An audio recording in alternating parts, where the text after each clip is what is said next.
আমি তো দেখছি সব দিক থেকেই আমি হারছি। কি বলতো, আমি আর কোনো লড়াই লড়তে চাই না। তোমরা তো চাও আমি ভালো থাকি। আরে গ্রামের লোকের সামনে আর কত রঙ্গ করবি? রঙ্গ আমি করছি? আমি রঙ্গ তো তুমি করে চলেছো। আর সেই বিয়ের পর থেকে আমি তোমার রঙ্গ দেখে যাচ্ছি, দেখেই যাচ্ছি। বউকে ঘরে আনার সাহস নেই, কিন্তু পরের বাড়িতে লুকিয়ে তাকে দেখতে যাওয়ার শখ আছে, লুকিয়ে ফোন করার শখ আছে।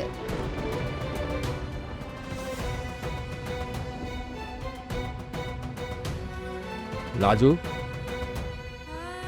পুরনো কথা রাখ। আগে যা হয়েছে হয়েছে। এখন তো আমি তোকে ঘরে তুলেছি। না, আমি পুরনো কথা ভুলবো না। মানুষটাই তো তুমি নতুন কিছু করনি কো, যাতে পুরনো কথা ছেড়ে তোমাকে নতুন ভাবে দেখবো। তুমি তখনও সুবিধাবাদী ছিলে, নিজের বেলায় আঁটি শুটি আর পরের বেলায় দাঁত কপাটি। এখনো তাই আছো।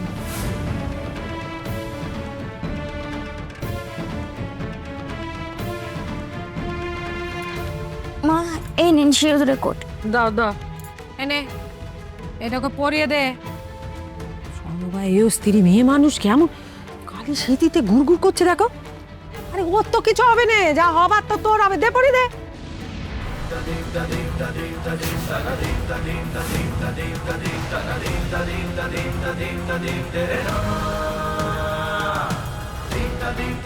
লাজু, দে ওটা আমাকে, দে। দেবো নে। তোমার নামের সিঁদুর এই মাথায় আর কখনো উঠবে না, এটা পরিষ্কার জেনে রেখো।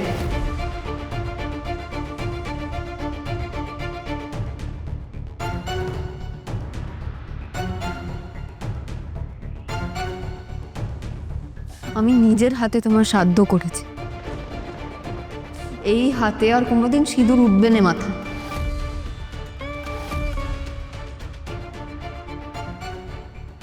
এই লাজু, তুই এসব কি বলছিস? আরে সে তো ভুল করে চাঁদ হয়ে গেছে। এখন তো আমি ফিরে এসেছি, এখন তুই কেন সিঁদুর পরবি না? আর তুই বউ মানুষ, কেন সিঁদুর পরবি না করছিস? বুঝতে পারছো না নাকি আমি আর তোমার বউ থাকবো না? আমি তোমায় আমার স্বামী মানি নে, মাথায় ঢুকেছে কথাটা?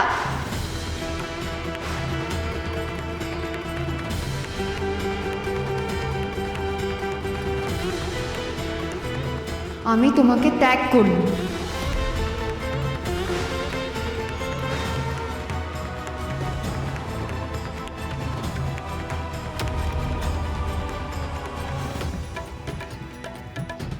কি বলছিস তুই? তুই ওকে ত্যাগ করবি মানেটা কি? ওভাবে কোনোদিনও নিজের হাজবেন্ডকে ত্যাগ করা যায় না। তবে যেভাবে ত্যাগ করা যায় সেভাবেই ত্যাগ করব। কি বলছিস তুই? দেখ দেখ লাজু, মাথা ঠান্ডা কর। মানছি সুদেব একটা ভুল করে ফেলেছে, কিন্তু তুই ওকে এভাবে সবার সামনে শাস্তি দিতে পারিস না। বনলতা দিদি, আমার মনে হয় এটা আমার ব্যক্তিগত ব্যাপার, তুমি এর মধ্যে আর ঢুকুন। ডিভোর্সের কথা শুনেছ তো? আইন মেনে বিয়ে ভেঙে দেওয়া যায়। তোমার আর আমার এই বিয়ে বিয়ে খেলাটা, যেটা ছেলে খেলা ছাড়া আর কিচ্ছুই রাখোনি তুমি, সেইটা আমি ভেঙে দেবো ঠিক করেছি।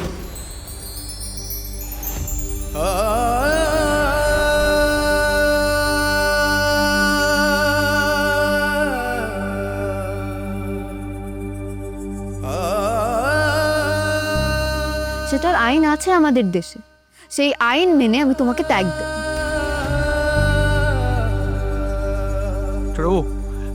দেখো, আমি তোমাকে বোন মেনেছি।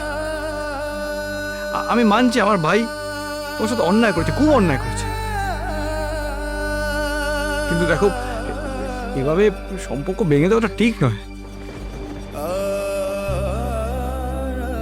আচ্ছা, আমি নয় সুদেবকে বলছি, ও তোমার কাছে মাপ চেয়ে নিক। না দাদা, আমাকে বরং তোমরা মাফ করো।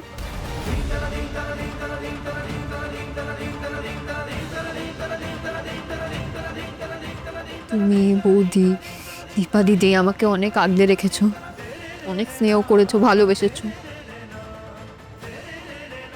কিন্তু আমার পক্ষে আর ওই লোকটার সঙ্গে ঘর করা সম্ভব নয় কো। ও ছোট বৌদি, আমরা কি অন্যায় করেছি যে তুমি আমাদেরকে ছেড়ে চলে যাবে? আমি বোঝাবো, আমি সবাইকে বোঝাবো, আমি মা বাবা চোদ্দা আমি সবাইকে বোঝাবো। ওরা তোমার ডাক্তারি পড়া নিয়ে কেউ কোনো বাধা দেবে না। তুমি চোদ্দার কথা বলছো? ও তো একটা গাধা, যে যা বলে ও সেটাই বুঝে নেয়।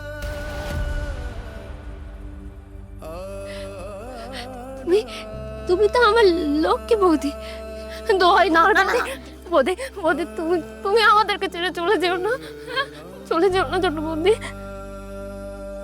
না দীপা দিদি, অনেক লড়েছি ও আমি।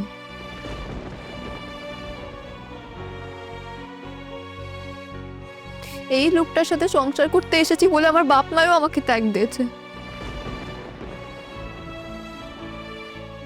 তাও আমি আমার রূপিতব্য বলে সব মেনে নিয়েছি। ভেবেছিলাম এই লোকটাই তো আমার সবকিছু। এর সাথে ঠাকুর আমার গাছ ছাড়া বেঁধে দিয়েছে,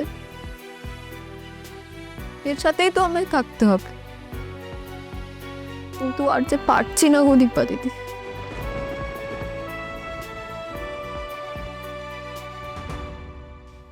আমি তো দেখছি সব দিক থেকেই আমি হারছি। কি বলতো, আমি আর কোনো লড়াই লড়তে চাই না। তোমরা তো চাও আমি ভালো থাকি, তবে আমায় তোমরা যেতে দাও।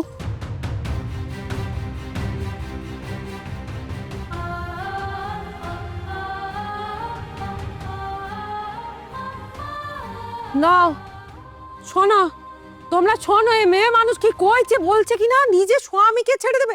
আরে বাবা তোমার স্বামী একখানা কাজ করে ফেলেছে, কিন্তু সে তো নিজের ইচ্ছে করেনি, সে তো এই সব মনীষের মতলবের জন্য করেছে। হ্যাঁ, আর কেন করেছে জানো না? তুমি তাকে এত জ্বালিয়েছো যে সে ঘর ছাড়তে বাধ্য হয়েছে। বাবা রে বাবা, আরে এত লজ্জা এখন কেন নয় থাকার কথা? তা না, উনি কথা চুবন দিচ্ছেন। হ্যাঁ, কাল নাগিনী মেয়ে মানুষ কোথাকার। সত্যি তো। আচ্ছা সুদেব বাবু, তুমি এসব কথা কি বলছো? হ্যাঁ, কার ঘরে না এরকম অশান্তি হয়?